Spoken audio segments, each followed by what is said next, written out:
Election ആവുമ്പോൾ എന്തിനാ ഇങ്ങനെയൊക്കെ കാണിക്കുന്നത് ഞാൻ ആലോചിച്ചു പോകുന്നത്. ഇന്നലെ ശോഭയും വന്നിട്ട് കുറച്ച് കാര്യങ്ങളൊക്കെ പറയുന്നുണ്ട്. എനിക്ക് തോന്നുന്നു അവിടുത്തെ മെമ്പറിന്റെ ഒരു വിഷയമാണ് ഇവിടെ സംസാരിക്കുകയൊക്കെ ചെയ്യുന്നത്. അദ്ദേഹം അങ്ങോട്ട് സ്ത്രീകളെ പീഡിപ്പിക്കാൻ ശ്രമിച്ചു എന്നുള്ളൊരു വാർത്തയും കാര്യങ്ങളൊക്കെ വന്നിട്ടുണ്ടായിരുന്നു. ഇപ്പൊ അത് വെച്ചിട്ടാണ് മുതലാക്കിക്കൊണ്ടിരിക്കുന്നത്. ഇടയ്ക്ക് പിന്നെ രാഹുൽ മാങ്കൂട്ടമായിരുന്നു. ഓക്കെ, ഇവറ്റകൾ എന്താ കാണിക്കുന്നത് ഞാൻ ആലോചിച്ചു നോക്കുന്നു. ഇപ്പം ഒരു കാര്യം ഞാൻ പറയും, ഇതിപ്പോ ഒരു BJP കോട്ടയിലോട്ടാണ് കയറി ചെന്നത്. അവിടെ ഞാൻ എങ്ങനെ പറഞ്ഞാലും ഒരു ഇപ്പൊ പാലക്കാട് എന്ന് പറയുന്ന സ്ഥലത്തിൽ ഒരു കോൺഗ്രസ് ആണെങ്കിലും കമ്മ്യൂണിസ്റ്റ് ആണെങ്കിലും BJP ആണെങ്കിലും 40% ആൾക്കാരെ ഈ പറഞ്ഞ പാർട്ടിക്കാരുള്ളൂ. ബാക്കി 60% ജനങ്ങളാണ്. അവരൊന്ന് വിചാരിച്ചാൽ മതി, ഒറ്റ നിമിഷം മതി ഇവറ്റകളൊക്കെ മനസ്സ് മാറാനാ. മനസ്സ് മാറിക്കഴിഞ്ഞാൽ എൻ്റെ പൊന്ന് ശോഭ ചേച്ചി സെറ്റിനോടൊക്കെ ഞാൻ ഈ പറയുന്ന പണി കിട്ടും. ഞാൻ ആദ്യം ഈ സ്ഥാനാർത്ഥി പ്രഖ്യാപിച്ചു ശോഭയാന്നറിഞ്ഞപ്പം ആഹാ പണിവാളി, ഞാൻ അങ്ങനെ പറഞ്ഞൊരു വ്യക്തിയാണ്. പക്ഷെ ഈ കഴിഞ്ഞ ഒരു 7-8-9 ദിവസം കൊണ്ട് പിഷാരടിയുടെ സംസാരവും രീതികളും കൊടുക്കുന്ന മറുപടിയും പക്വതയും കാര്യങ്ങളും ഒക്കെ വേറെ ലെവല്. പിന്നെ കുറെ ആൾക്കാർ സിനിമയിലെ പിഷാരടിയാന്നും പറഞ്ഞായിരിക്കുന്നത് രമേശ് പിഷാരടി. പക്ഷെ അദ്ദേഹം അങ്ങനല്ല, അദ്ദേഹത്തിന് അത്യാവശ്യം ബോധവും കാര്യങ്ങളും ഉണ്ട് എന്ന് മനസ്സിലാക്കാം. ഒരു കാര്യം ഞാൻ പറയാം, ഇപ്പം നിങ്ങളിപ്പോൾ കാണിച്ചത് ഏറ്റവും വലിയൊരു മണ്ടത്തരമാണ്. ആരും ആയിക്കോട്ടെ, അവിടെ വരുമ്പോൾ ആ ഒരു റെസ്പെക്റ്റ്. എന്നിട്ട് ഇതുകൊണ്ട് ചിലപ്പോൾ ഒരു 10 വോട്ട് കുറഞ്ഞാലാ. ഒന്നാമത്തെ കാര്യം, BJP നേതാക്കന്മാർ കേരളത്തിൽ തോക്കുന്ന കുറഞ്ഞ വോട്ടിനായിരിക്കും. മീൻസ് വലിയ വലിയ ആൾക്കാർ നിൽക്കുമ്പോൾ ചിലപ്പോൾ 1000, 2000, 3000 വോട്ടിനായിരിക്കാം. നേരത്തെ അങ്ങോട്ട് 100 ചില്ലാനോ വോട്ടിനൊക്കെ തോറ്റുപോയിട്ടുണ്ട്. എൻ്റെ പൊന്നി ശോഭിച്ചിച്ച് ചിലപ്പോൾ ഒരു 10 വോട്ടിന് നിങ്ങൾ തോറ്റുപോയാൽ ഈ ഒരു പ്രശ്നം കൊണ്ടാണെന്ന് ഞാൻ പറഞ്ഞാൽ തോറ്റാൽ. പക്ഷെ ഇപ്പോഴത്തെ ഒരു ഇത് വെച്ച് നോക്കുമ്പോൾ പിഷാരടി ജയിക്കുമെന്നാണ് എൻ്റെ മനസ്സ് പറയുന്നത്. കാരണം ഇതൊക്കെ കാണുമ്പോൾ പാലക്കാട് ഇപ്പോൾ രാഹുലിനെ സപ്പോർട്ട് ചെയ്ത ആൾക്കാർ ഈ പറയുന്ന പിഷാരടിക്ക് വോട്ട് കൊടുക്കത്തില്ലെന്ന് പറഞ്ഞ ആൾക്കാർ പോലും വോട്ട് കൊടുക്കും. അവർ പറഞ്ഞു കഴിഞ്ഞു. ഓക്കെ, ഞാൻ ഇപ്പോഴും പറയുന്നത്, രാഹുലിനെ ഇഷ്ടപ്പെടുന്നവരും പിഷാരടിയെ ഇഷ്ടപ്പെടുന്നവരും ഒന്ന് ലൈക്ക് ചെയ്യുക, നിങ്ങളുടെ എണ്ണം ഒന്ന് കാണാൻ വേണ്ടിയാണ് ഇത്. കാരണം ഞാൻ നേരത്തെ ഇടുമ്പോഴൊക്കെ ഈ ഒരു കാര്യം പറഞ്ഞിടുമ്പോൾ പ്രത്യേകിച്ച് 15,000, 20,000 ഒക്കെ ലൈക്ക് വരെ എനിക്ക് വന്നിട്ടുണ്ട് ഫേസ്ബുക്കിലും ഇതിലൊക്കെ. ഓക്കെ, പരമാവധി ഈ വീഡിയോ ഒന്ന് ഷെയർ ചെയ്യുക, പരമാവധി ഈ വീഡിയോ ഷെയർ ചെയ്യുക. പ്രത്യേകിച്ച് പാലക്കാടുകാർ നിങ്ങളുടെ അഭിപ്രായം കമന്റ് കൊടുക്കുക. ഹൈപ്പ് ഉണ്ടെങ്കിൽ ഹൈപ്പും കൂടെ കൊടുത്തേക്കുക. ഇതിൽ ബാക്കിയും കൂടെ കാണാം.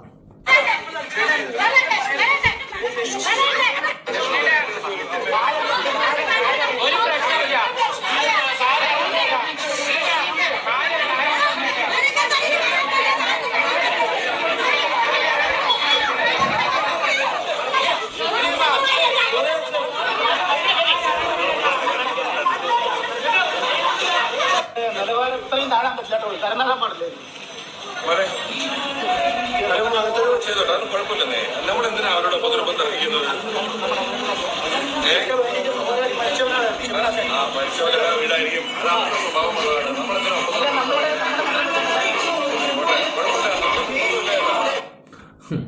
പുള്ളി കണ്ടില്ലേ, കുഴപ്പമില്ല എന്നുള്ള രീതി പുള്ളി പോവുകയും ചെയ്തു. ചിലപ്പോൾ സെന്റിമെന്റ്സ് വർക്കാവും.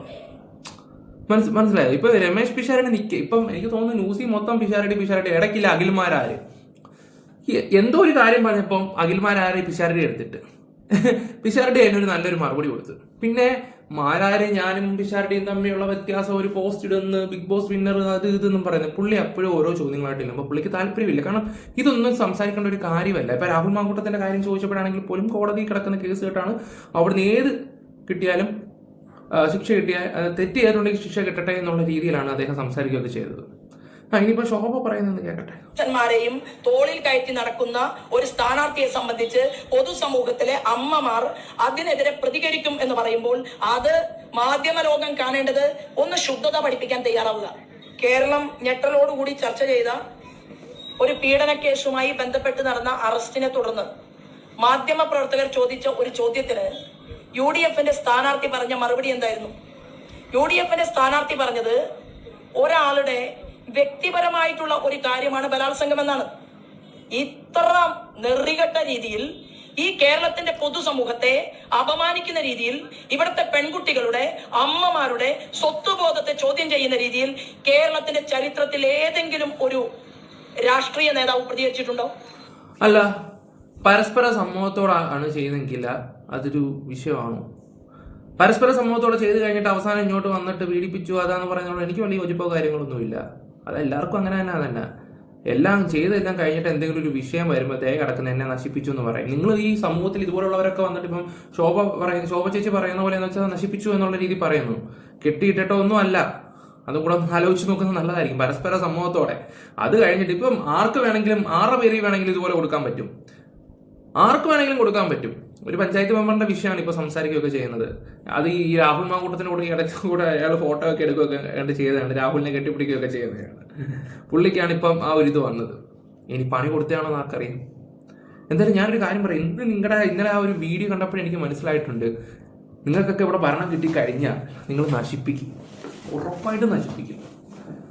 ദേവി ഇത് പാലക്കാടുകാർക്ക് അബദ്ധം പറ്റരുത്, ഞാൻ അത്ര പറയും. ആ പ്രതികരണത്തെ തുടർന്ന് അമ്മമാരുടെ ഭാഗത്തു നിന്ന് പ്രതിഷേധം ഉണ്ടായിട്ടുണ്ടെങ്കിൽ പ്രതിഷേധം ഉണ്ടാകും. ഇനിയും സമയം വൈകിട്ടില്ല. നിങ്ങൾ മാപ്പ് പറയാൻ തയ്യാറാവണം. കേരളത്തിന്റെ സ്ത്രീ സമൂഹത്തിന്റെ മുന്നിൽ സ്ത്രീകളെ വിൽപ്പനച്ചരക്കാക്കുന്ന, അവരുടെ മാംസത്തിന് വില പറയുന്ന രീതിയിലുള്ള സ്റ്റേറ്റ്മെന്റ് ആണ് താങ്കൾ പുറത്തിറക്കിയിട്ടുള്ളത്. ആ സ്റ്റേറ്റ്മെന്റ് പിൻവലിച്ച് കേരളത്തിന്റെ പൊതുസമൂഹത്തോട് മാപ്പ് പറയുന്നതാണ് UDF-ന്റെ സ്ഥാനാർത്ഥിക്ക് നല്ലത് എന്നാണ് എനിക്ക് അതിനെ കുറിച്ച് പറയാനുള്ളത്. ഇത് വേട്ടക്കാരനോടൊപ്പം ഓടിക്കൊണ്ടിരിക്കുകയല്ലേ ഇവിടുത്തെ UDF-ന്റെ സ്ഥാനാർത്ഥി. വേട്ടക്കാരന്റെ കൂടെ നിൽക്കുക. വേട്ടക്കാരന് തണലൊരുക്കുന്ന ഷാഫി പറമ്പലിന്റെ കാര്യം എന്താ ചോദിക്കാത്തത്? എന്താ ആശാനെ, നിങ്ങൾക്ക് ഈ കാര്യത്തിൽ വല്ല ബന്ധമുണ്ടോ എന്ന് എപ്പോഴെങ്കിലും UDF-ന്റെ സ്ഥാനാർത്ഥി ചോദിച്ചിട്ടുണ്ടോ? രാഷ്ട്രീയം കളിക്കരുത്. ഇത് ഞാൻ ഒരു സ്ഥാനാർത്ഥിയാണ്. എന്നെ സംബന്ധിച്ച് രാഷ്ട്രീയവും തെരഞ്ഞെടുപ്പിലെ ജയവും അത് രണ്ടാമതാണ്. ഒന്നാമതായിട്ട് ഞാൻ പറയുന്നു, കേരളത്തിലെ പെൺകുട്ടികൾക്ക് ആരുമില്ല എന്നുള്ള ഒരു ബോധം വേണ്ട. ഒരു അന്യതാബോധവും ഇവിടുത്തെ പെൺകുട്ടികൾക്കില്ല.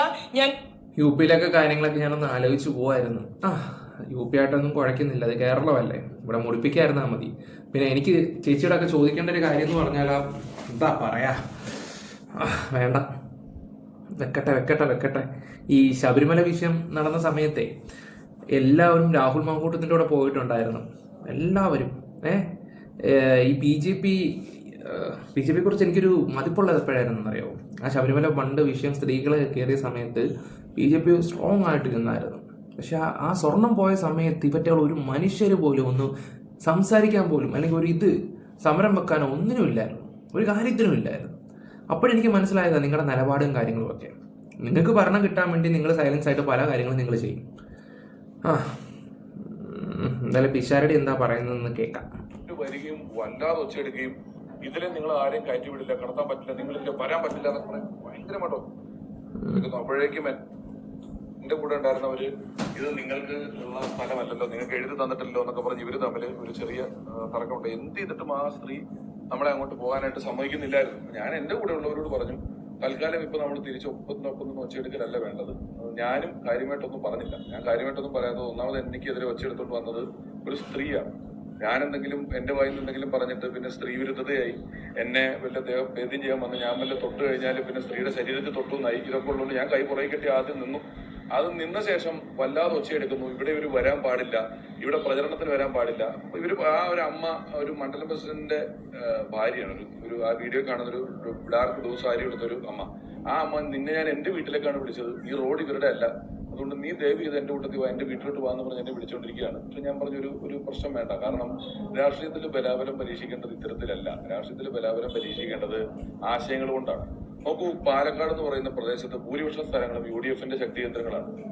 UDF-ന്റെ ശക്തി കേന്ദ്രങ്ങളിലെ എല്ലായിടങ്ങളിലും BJP ഉൾപ്പെടെയുള്ള മറ്റെല്ലാ പാർട്ടികളും സധൈര്യം സുഖമായി പ്രചരണം നടത്തുന്നുണ്ട്. ഒരു ചെറിയ സ്ഥലത്ത് ശക്തിയുണ്ട് എന്നൊരൊറ്റ കാരണം കൊണ്ട് അവിടെ ബാക്കിയുള്ള പാർട്ടികൾ പ്രചരണത്തിന് വരരുത്, അവിടെ വരാൻ പാടില്ല എന്നൊക്കെ പറയുന്നത് എത്ര ജനാധിപത്യ വിരുദ്ധമായ കേരളത്തിൽ ഇവറ്റകൾക്കൊക്കെ ഭരണം കിട്ടിക്കഴിഞ്ഞാൽ നമ്മളെല്ലാവരും അനുഭവിക്കും. ഉള്ള കാര്യം ഞാൻ തുറന്നു പറയാലോ, നമ്മൾ അനുഭവിക്കുക തന്നെ ചെയ്യത്തുള്ളൂ. നിലപാടാണ്. എത്ര സങ്കുചിതമായ മനസ്സായിട്ടാണ് അവരവിടെ നിൽക്കുന്നത് എന്നുള്ളത് എന്നെ വല്ലാതെ അത്ഭുതപ്പെടുത്തുകയും വല്ലാതെ വേദനിപ്പിക്കുകയും ചെയ്ത ഒരു കാര്യമാണ്. കാരണം ഒരു ജനാധിപത്യ രാജ്യത്തിന്റെ സഞ്ചാര സ്വാതന്ത്ര്യത്തെ അമ്പലത്തിലോട്ട് പോയിക്കൊണ്ടിരുന്ന എന്നെ തടഞ്ഞു നിർത്തി ഒച്ചയെടുത്ത് ഇതിലെ പോകാൻ പാടില്ലെന്ന് പറയുന്നു, വരാൻ പാടില്ലെന്ന് പറയുന്നു. തിരിച്ച് ഞാൻ പറഞ്ഞതുപോലെ തടയാൻ നിന്നാൽ ഇത് വലിയൊരു സംഘർഷത്തിലേക്ക് പോകും. കോൺഗ്രസ് പാർട്ടിക്ക്, ഇവിടുത്തെ UDF-ന് വേണമെങ്കിൽ അവിടുന്ന് അങ്ങറ്റം വരെ പോയി നടന്നിട്ട് തിരിച്ചു വരാനുള്ള സംഘടനാ ശേഷിയും ശക്തിയും ഒക്കെ ഉണ്ട്, അതില്ലാത്തവരല്ല. പക്ഷെ ഞാൻ അതിനെ അവരുടെ ഒരു വലിയ ധൈര്യമായിട്ട് കാണുന്നില്ല, അവരുടെ ഒരു സങ്കുചിതമായ മനസ്സായിട്ടോ അറിവില്ലായ്മയായിട്ടോ തൽക്കാലം കാണാനായിട്ട് ഉദ്ദേശിക്കുന്നു. രണ്ടായാലും വലിയ മാനസിക വിഷമം ഉണ്ടാക്കിയ പക്വതയുള്ള മറുപടി തന്നെയല്ലേ അദ്ദേഹം കൊടുത്തത്. നല്ല മറുപടി കൊടുക്കുന്നത്. ഇങ്ങനെ വേണം, അല്ലാതെ വന്നിട്ട് വെല്ലുവിളിച്ച് നടക്കേണ്ട ആവശ്യമൊന്നുമില്ല. ഇതൊക്കെ വെല്ലുവിളിയൊക്കെ കുറെ നിങ്ങൾ കണ്ടോ? ഇപ്പൊ സുരേഷ് ഗോപിയെ കയറ്റി വിട്ട് എന്തുണ്ടായി? എന്തെങ്കിലും ചെയ്തോ? ഒന്നും ചെയ്തില്ല. അയാൾ ജയിച്ചു കഴിഞ്ഞപ്പോൾ ഒരു സ്ത്രീ, എനിക്ക് ഇപ്പോഴും ഓർമ്മയുണ്ട്, അവിടെ ചെന്ന് ഒരു നിവേദനമായിട്ട് വന്നപ്പോൾ അങ്ങ് ഓഫീസിൽ വരണം. ഒരു സംഭവം തന്നെയാണ് നടന്നത്. എനിക്കൊരു വ്യക്തമായിട്ട് അറിയില്ല. പിന്നെ അറിഞ്ഞത് കൗൺസിലർ ആണെന്നാണ് അറിഞ്ഞത്.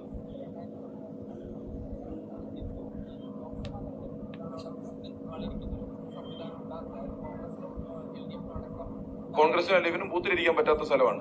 നോക്കൂ, അത് ഞാനൊരിക്കൽ പണ്ട് ഇതൊന്നും ഇല്ലാത്ത കാലത്ത് പറഞ്ഞിട്ടുണ്ട്. 50 വർഷമാണ് ഉമ്മൻചാണ്ടി സാർ ഒരു മണ്ഡലം ഭരിച്ചത്. അതിനിപ്പോഴും പാർട്ടി ഗ്രാമം, കോൺഗ്രസിന്റെ പാർട്ടി ഗ്രാമം എന്ന് പറഞ്ഞൊരു ഗ്രാമം കേരളത്തിൽ ഇല്ല. അവിടെ നിങ്ങൾക്ക് എല്ലാവർക്കും വരെ ഏത് പാർട്ടിക്കും അവിടെ പ്രവർത്തിക്കാൻ പറ്റും. അങ്ങനെയാണല്ലോ ഒരു ജനാധിപത്യ രീതിയിൽ നിൽക്കേണ്ടത്. അപ്പോൾ ഏറ്റവും സങ്കടം, ഞാൻ അത്ര തീക്ഷ്ണമായ രാഷ്ട്രീയം പറഞ്ഞുകൊണ്ട് അറ്റാക്ക് ചെയ്യാൻ പോയതോ അങ്ങനെയൊന്നും വന്നിട്ടുള്ള ഒരാളല്ല. ഞാൻ പലപ്പോഴും പറഞ്ഞു ഫെയർ പൊളിറ്റിക്സിൽ നിൽക്കണം, ഏറ്റവും ഭംഗിയായി കാര്യങ്ങൾ പോകണമെന്ന് ഉദ്ദേശിച്ച് തന്നെ പോവുകയും പ്രചരണ വണ്ടി മാറ്റിയിട്ട ശേഷം ഒരമ്മ അവിടെ വീട്ടിൽ പോകാൻ പറ്റുന്ന ഇപ്പൊ അപ്പുറത്തൊരു അമ്പലത്തിലേക്ക് പോകുന്ന പറഞ്ഞൊരു പൊതുവഴിയിലൂടെ നടക്കുമ്പോഴാണ് ഇത് ഞങ്ങളുടെ സ്ഥലമാണ്, ഇവിടെ നിങ്ങൾ അനുവദിക്കില്ല എന്ന് പറഞ്ഞൊരു സ്ത്രീ വന്ന് നിൽക്കുന്ന ഒരു സ്ത്രീ. ഇല്ല, വണ്ടി പോകുന്നൊരു വഴി ആയിരുന്നില്ല. എന്റെ വണ്ടി വളക്കിയായിരുന്നു. അപ്പം അത് ഈ കെട്ടി ഉണ്ടാക്കിയിട്ടുള്ള വണ്ടി ആയതുകൊണ്ട് ഇല്ല, ഞങ്ങൾ നടന്നാണ് പോയിക്കൊണ്ടിരുന്നത്. ഞാനപ്പോ വണ്ടി ഇത്തിരി ദൂരെയായിരുന്നു.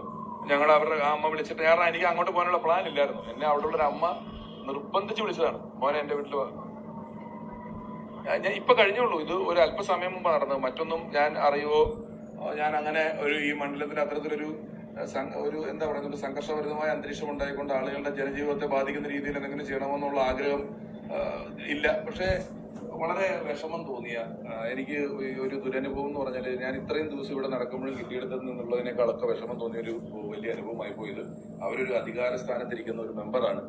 അവര് ഭരണഘടന അറിയാത്തത് കൊണ്ടാണോ, ജനാധിപത്യം എന്താണെന്ന് മനസ്സിലാകാത്തത് കൊണ്ടാണോ, നമ്മളൊരു പൊതു സ്ഥലത്ത് കൂടെ നടക്കുമ്പോൾ നമ്മളോട് വന്നിട്ട് ഇത് ഞങ്ങളുടെ സ്ഥലമാണ്, ഇതിൽ നടക്കാൻ പറ്റില്ല എന്ന് പറയുന്ന അവസ്ഥ. ഇതൊക്കെ എന്താ ചെയ്യേണ്ടതെന്നറിയാം. പാലക്കാട്ടുകാരുടെ കഴിവുകേടെന്നേ ഞാൻ പറയത്തുള്ളൂ. പാലക്കാടുകാരുടെ കഴിവുകേടെന്നേ ഞാൻ പറയത്തുള്ളൂ. ആ ഭാഗത്തുള്ള നാട്ടുകാരോട് നിങ്ങളുടെയൊക്കെ കഴിവുകേട്. ഇവർക്കൊക്കെ ഒരു സ്ഥാനം കൊടുത്തിട്ട് ഒരു സ്ഥാനത്ത് ഇരിക്കുന്ന ഒരു വ്യക്തിയാണ്. അതും ഒരു പൊതു റോഡിൽ കൂടെ പോകുമ്പോൾ ഇവിടെ കൂടെ പോകാൻ പറ്റത്തില്ലെന്ന് പറയുമ്പോൾ നിങ്ങളൊന്ന് ആലോചിച്ച് നോക്കി. അതിനെ ഏറ്റുപിടിക്കാൻ ശോഭയപ്പോഴുള്ള ഒരു വ്യക്തിയും, എന്നിട്ട് ആ പെണ്ണ് കേസ് എടുത്തിടും, എന്നിട്ട് അമ്മമാരെ അത് ചെയ്തു, എന്നിട്ട് കൈ അടിപ്പിക്കുക. എന്തിനിങ്ങനെ? എന്തായാലും എനിക്ക് എൻ്റെ മനസ്സ് പറയുന്നു, കേരളത്തിലെ ജനങ്ങൾ ഇതിന് മറുപടി കൊടുത്തിരിക്കും. മറുപടി ആ രാഹുലിനെ സപ്പോർട്ട് ചെയ്യുന്ന ആൾക്കാർ ഉറപ്പായിട്ടും പിഷാരടിക്ക് വോട്ട് ചെയ്യും. അത് ശോഭയ്ക്ക് പോകുന്ന എല്ലാവരും വിചാരിച്ചു, ഇനി അതങ്ങ് മാറിക്കോളും ഉറപ്പായിട്ടും. ഓക്കെ, വീഡിയോസ് ഇഷ്ടപ്പെട്ട ലൈക്ക്, ഷെയർ, സബ്സ്ക്രൈബ് ചെയ്ത് നിങ്ങളുടെ അഭിപ്രായം കമന്റ് ബോക്സിൽ രേഖപ്പെടുത്തുക. Bye, love you all.